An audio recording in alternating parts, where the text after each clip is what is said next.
Hélène Sol et M. Paturel de la direction du système d'information du CHU de Grenoble qui vont nous dire ce que sera le passage du DPP-RA au DMP deuxième génération. Merci Madame Sol, vous avez vos 15 minutes. Bonjour à tous.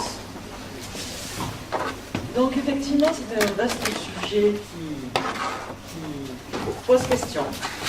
Alors, certains succès dans l'alimentation du DP vont s'interroger sur le peu de dossiers médicaux publiés dans le DMP. Et nous avons essayé de faire un parallélisme avec ce qui se passe en région Rhône-Alpes sur ces sujets. Donc le sujet est vraiment très bien abordé, c'est vrai que ça pose question. 33 millions de dossiers d'alimentation pour les dossiers pharmaceutiques, tandis que le DMP au niveau national n'a recueilli que 470 000 dossiers patients. Voilà, la question est posée. Alors, nous avons essayé de répondre à cette interrogation sur deux axes. D'abord, nous allons comparer le DPPR-RA, quel est ce sigle, dossier patient régional, dossier patient partagé régional Rhône-Alpes, versus le dossier pharmaceutique, et le DPPRA versus DMP. La corrélation des succès, suivante. Donc la première chose que l'on peut mettre en corrélation, c'est déjà au niveau donc, de l'alimentation, de la constitution d'un certain nombre de dossiers régionaux. On est sur aujourd'hui 2 millions de dossiers régionaux pour un bassin de 6 millions d'habitants. Et on a plus de 14 millions de documents référencés sur ce dossier régional d'alimentation partagée. Donc, en termes de succès, de corrélation des succès, on est effectivement sur un succès de ce dossier patient régional, similaire ou en tout cas dans la ligne du dossier partagé, puisqu'on est sur un dossier pour 3 habitants environ, là où avec le dossier pharmaceutique, on est sur un dossier pour 2 habitants. Alors le succès, nous avons tenté de l'analyser. Nous alimentons le DPPRA de manière automatique. Ce sont des passerelles informatiques qui envoient les dossiers patients complètement en automatique, ce qui explique une alimentation assez fournie. Il n'y a pas de frein technique à ce niveau-là.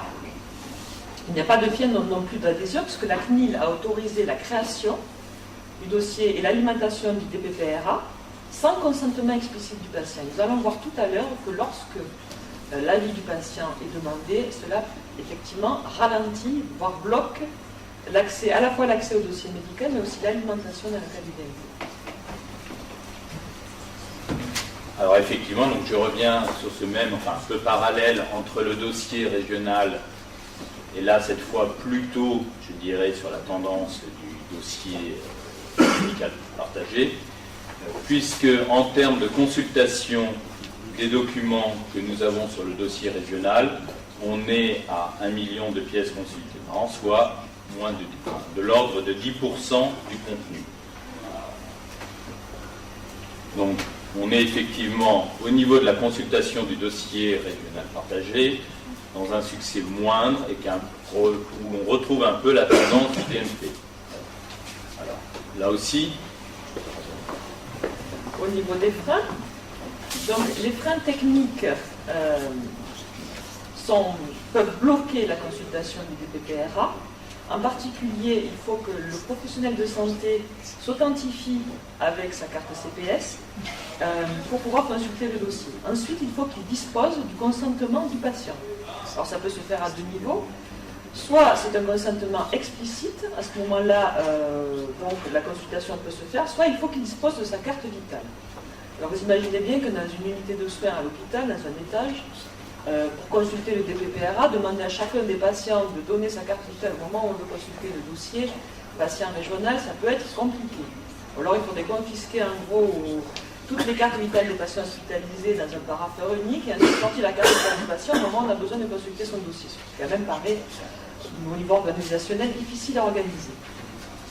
Ensuite, il y a également un frein d'adhésion. Lorsqu'on explique aux patients que l'on souhaite rassembler ces données médicales dans un dossier unique et qu'on souhaite pouvoir le consulter au niveau régional, le patient, il faut quand même user d'argumentation, d'explications qui prennent du temps, qui se font souvent au détriment du temps médical qui est déjà contraint et qui peut bloquer également l'adhésion du patient dans le sens où on manque de temps pour lui expliquer les choses. En conclusion, nous avons essayé de faire un parallèle en espérant que le DMP deuxième génération fonctionnera, mais pour nous, ça passe avant tout par l'assouplissement des contraintes techniques et des contraintes législatives. Sans cela, on craint effectivement que les deux précédents échecs du DMP, malheureusement, il faut qu'ils servent d'exemple pour pouvoir faire un DMP qui fonctionne. Et le DP fonctionne, on le sait très bien, parce qu'au niveau organisationnel, dans une officine, lorsque le patient se présente, il présente sa carte vitale, et le professionnel de santé, le pharmacien, est connecté avec sa CPS. Donc tout est fait au même moment, on peut demander l'accord du patient pour alimenter et consulter le DP, ce qui est beaucoup plus compliqué avec les circuits que nous avons vus tout à l'heure. Voilà. Dans un hôpital. Merci.